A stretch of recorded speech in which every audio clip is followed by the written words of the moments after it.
I'm your dad, Peter. He may have been your father, boy, but he wasn't your daddy. You're so like your daddy. You even look like him. And he was an angel. I may be as pretty as an angel, but I sure as hell ain't one. He didn't have the beautiful voice of an angel, but he did have the whistle of one. What? I had a pretty cool dad.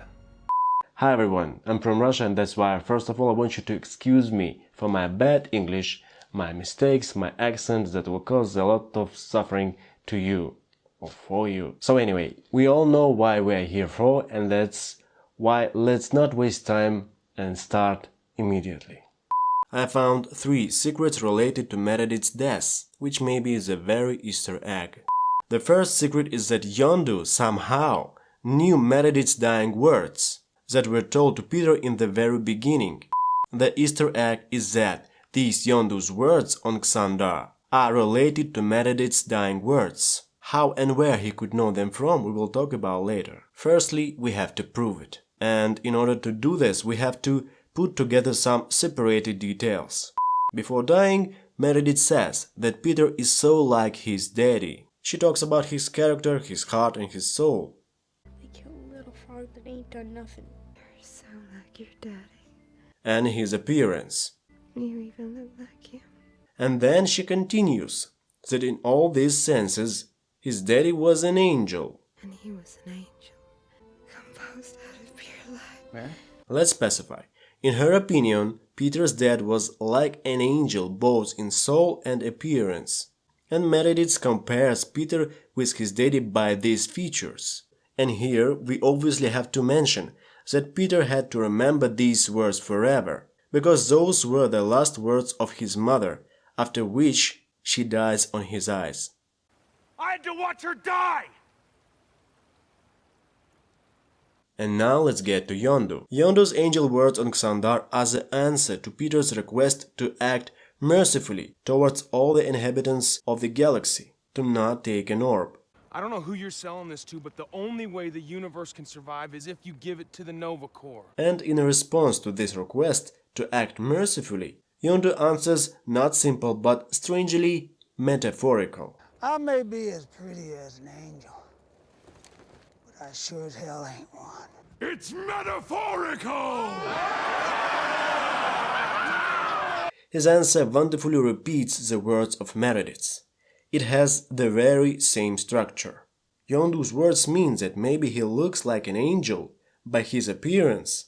I may be as pretty as an angel, But he's definitely not an angel in his heart, inside. but I sure as hell ain't one. And therefore he will not act mercifully. It seems like he, by using his mother's words, says that those Meredith's words were not about him. You're so like your daddy. You even look like him. I may be as pretty as an angel, And he was an angel. but I sure as hell ain't one. And that Peter wasting time in trying to touch his heart. In a sequel we will find out that he just pretended to be hard-hearted, but deep inside he always was soft. Hand it over, son. And he was an angel. But let's move on. After Yondu had gone, Peter worries about his feelings. He's gonna be so pissed when he realizes I switched out the orb on him. But why he does it? He worries about him as a family, He was about the only family I had. and of course as a dad, because Yondu was the one who raised Peter. These Peter's words can also be a proof that in Yondu's words he recognized the words of his mother. It explains why Peter started to worry about Yondu as a dad after Udonta went away. And that is not all. In the end of the sequel, Yondu says something interesting again. He may have been your father, boy, but he wasn't your daddy. It is interesting because Meredith in the very beginning doesn't use word father. Instead of this, she uses only word dad. She does it twice. So like your daddy. At least until your daddy comes back to get you. So it seems like here Yondu continued to refer to Meredith's last words, saying that he nevertheless was or became his dad that Peter's mother told him about. And in the story we have a very deep and strong confirmation of it. Meredith said that the one who will come will be his dad. And the one who came was Dad Yondu, not Father Ego. As you remember, in the first scene Peter said that he stood up for the frog, that's why he has a black eye. A little frog that ain't done nothing, smushed it with the stick. He risked himself trying to save the frog, and that is why his mom compared him with Dad. With the stick. You're so like your daddy. And this is not about Father Ego at all. He prefers to sacrifice not himself, but someone else, and especially his family, his beloved and his children. And in opposite, Yondu sacrificed himself for his son, just like Peter sacrificed himself for his beloved. And we have two literally same scenes of self-sacrifice. It emphasizes a parallel between Yondu and Peter. This is not screenwriting laziness. You're so like your daddy. And as a final chord we have Peter's words on Yondu's funeral, where he absolutely meaningfully calls Yondu Dad. I guess David Hasselhoff did kind of end up being my dad after all. Only it was you, Yondu. I had a pretty cool dad. And what's more important, these words clearly refers us to Yondu's angel words. They have the same structure. He didn't have the beautiful voice of an angel, I may be as pretty as an angel, but he did have the whistle of one. but I sure as hell ain't one. Also an interesting thing is that he calls him pretty cool dad. It sounds like another deep reference to the Yondu's angel words. I had a pretty cool dad. As pretty as an angel.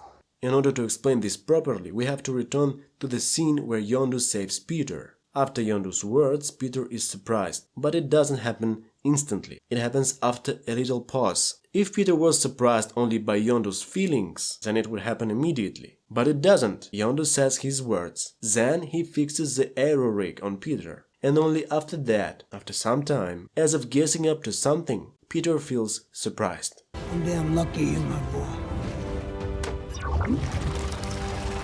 What? And then, like in response to Peter's guesses, Yondu, very subtle, faintly nods. If here Peter remembering words on Xandar and understanding that Yondu continues to refer to Mother's words, then it explains why Peter said his funeral speech as a reference to Yondu's words on Xandar, period. We've done with the arguments.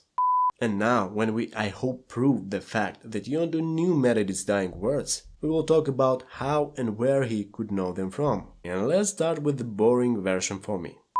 Composed out of pure light. Where? Peter could tell these words to Yondu himself. As we remember, Mother told him about that the one who will come to get him away will be his dad, who is an angel composed of a pure light. And then Peter ran out from the hospital. Ravager's ship blinds Peter with bright light and gets him on a board, on a flying ship. By associating this experience with his mother's words, Peter could decide that Mom was talking about this Yondu's coming, and Yondu could remember them from that time, and later use them in its described cases. Or in the same way Yondu could spy Meredith in her hospital room with some bulk or other equipment, in order to know when Peter will leave the building. In these cases, the last words of Meredith were spoken about Ego. Meredith just was wrong about him. Please give me the chance to be the father she would want me to be. And Yondu in turn just remembered these words and used them. Wherefrom he could know the exact day and time of her death, we will explain later. Over the millions and millions of years of my existence, I've made many mistakes, Peter. I'm sorry I didn't do none of it right. But you're not one of them. I'm damn lucky you, my boy. He may have been your father, boy, but he wasn't your daddy. Please give me the chance to be the father she would want me to be. But there can be another option, according to which Meredith definitely talked about Yondu, and it's my favorite option. We don't know the exact time when Yondu found out that Ego kills his own children. Did he find it after he got Peter from Earth or before that? If he did it before that, we can have next development. Imagine Yondu feels guilty about what he has done with innocent children by bringing them to Ego, and probably he knows his next order location, Earth. And because of all this, he decides to warn Meredith about the danger, in order to save Peter. He comes to Earth and he finds out that Meredith is ill and going to die. Both Yondu and Meredith understand that she can't hide and protect Peter from his father. And still feeling guilty, Yondu gives promise to save and care about Peter after her death, in trying to get some kind of redemption. And during this meeting, or maybe meetings, she could say angel words and then repeat them to Peter in the first scene of the movie. She could say that Yondu is like a guardian angel to Peter and remember the movie title. And also here she could say that no matter that Yondu is not Peter's blood father, but he can be his loving dad. And that's interesting because we have the same plot line in the Telltale game. And then after this conversation until Yondu let Meredith to be with her son till her last breath, and only then took Peter away, fearing ego. And in this case, Meredith's words initially were spoken about Yondu. And if it is so, it means that Yondu and Meredith met each other at least once. Being strictly honest, I have to say that our theory has some complexity, which I will talk about later. Now let's go further. And here we have something more delicious for the hard fans of the Guardians of the Galaxy. Yondu and Meredith, maybe, loved each other. Or maybe it was only Yondu who fell in love one-sidedly. And next Easter egg hints about it.